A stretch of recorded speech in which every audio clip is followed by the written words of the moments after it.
अभीरा ने दिखाया अरमान को मायरा के फोन में गीतांजलि के भड़काऊ मैसेज। जी हाँ दोस्तों, अभीरा की जिंदगी में जब थोड़ी सी सुकून की सांस लौट रही थी, तब उसे अंदाजा भी नहीं था कि एक नया तूफान उसका इंतजार कर रहा है। एक माँ के रूप में उसने अपने हर रिश्ते को परखा, अपनी हर कमजोरी को पीछे छोड़कर बस मायरा को समझने और अपनाने की कोशिश की। लेकिन कभी कभी जब साजिशें भावनाओं को चुनौती देती हैं, तब इंसान को सिर्फ सच्चाई नहीं बल्कि हिम्मत भी दिखानी पड़ती है। और यही होने जा रहा है यह रिश्ता क्या कहलाता है कि इस नए अध्याय में। सब कुछ शुरू होता है उस एक पल से जब अभीरा को मायरा के मोबाइल में कुछ ऐसे मैसेज दिखते हैं जो किसी की भी रूह कंपा दें। ये मैसेज किसी और के नहीं बल्कि गीतांजलि के थे, वही महिला जिसने मायरा के जीवन में प्यार के नाम पर जहर घोलने की कोशिश की थी। इन भड़काऊ मैसेज को देखकर अभीरा के होश उड़ जाते हैं। वह तुरंत अरमान को यह सब दिखाती है और यहीं से इस कहानी का बड़ा मोड़ शुरू होता है। दर्शकों को दिखाया जाएगा कि कैसे गीतांजलि मायरा को मानसिक रूप से प्रभावित करने की कोशिश कर रही है। वह मायरा के बैग में चुपचाप एक दूसरा फोन रख देती है, एक ऐसा जरिया जिससे वह मायरा को लगातार मैसेज भेजती है, उसे भड़काने और उसकी सोच को तोड़ने की कोशिश करती है।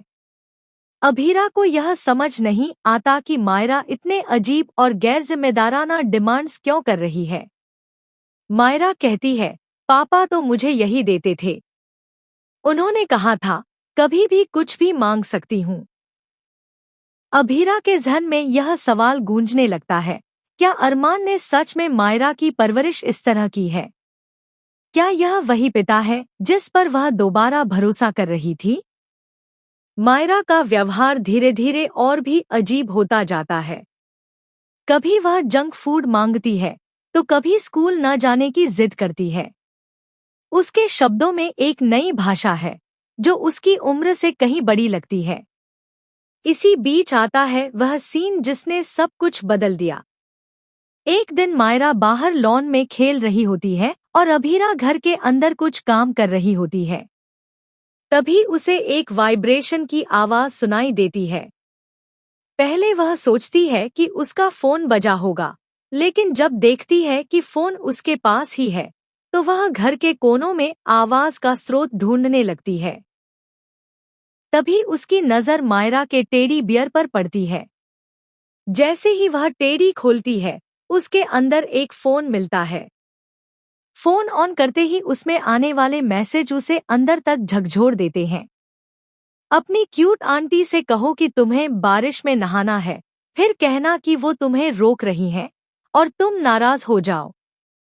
ये शब्द गीतांजलि के थे।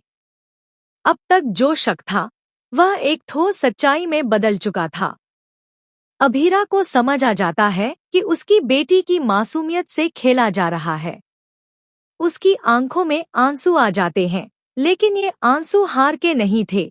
यह एक माँ की आंखों में उठती आग थी, जो अब अपनी बेटी के लिए सब कुछ करने को तैयार है। दूसरी ओर कहानी में दिखाया जाएगा कि अरमान ने दादी सा के लिए एक बड़ा कदम उठाया है।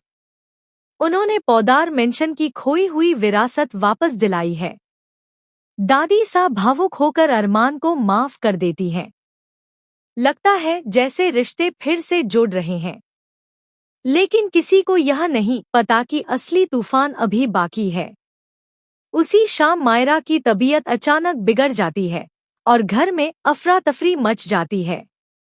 अभीरा तुरंत अरमान को बुलाती है और गुस्से में कहती है, अगर तुम्हें मेरी बेटी को मुझे वापस नहीं करना था